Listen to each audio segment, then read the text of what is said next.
¿Qué hacer en Valencia este fin de semana? Aquí te dejo algunos de los mejores planes para hacer este finde.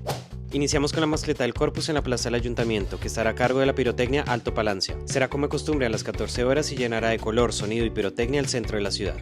Continuando con el Corpus, este domingo la jornada comenzará a las 10 de la mañana con la misa pontifical en la catedral. A las 12 la tradicional cabalgata del convite recorrerá el centro invitando a la ciudad a participar de la fiesta, acompañado por danzas del Corpus y comparsas. A las 16:30 saldrán las históricas rocas y a las 19 comenzará la procesión del Corpus, uno de los actos más importantes del calendario festivo valenciano. Además, el sábado a la medianoche se celebrará la Nit de Festa, un pasacalle musical que recorrerá las calles del centro histórico, acompañado con bandas de música y donde además entregarán los premios a los mejores escaparates, balcones y fachadas decoradas para el Corpus.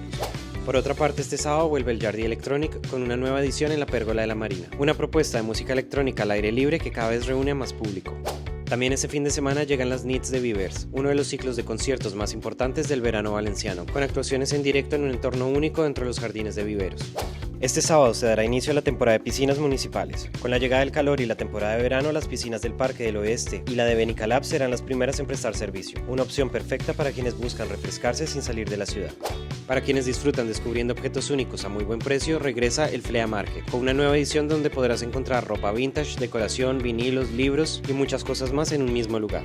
Además, este es el último fin de semana para visitar The Kebab Market, un evento gastronómico dedicado al kebab, donde distintos locales presentan sus propuestas en un mismo espacio. Es una oportunidad para probar diferentes versiones de uno de los platos más populares del momento. Y terminamos con el Mercado de la Escuraeta, que se despide este fin de semana, uno de los mercados más tradicionales de Valencia, ubicado en la Plaza de la Reina, compuestos de cerámica y artesanía valenciana con mucho talento local en este icónico espacio. La entrada es libre.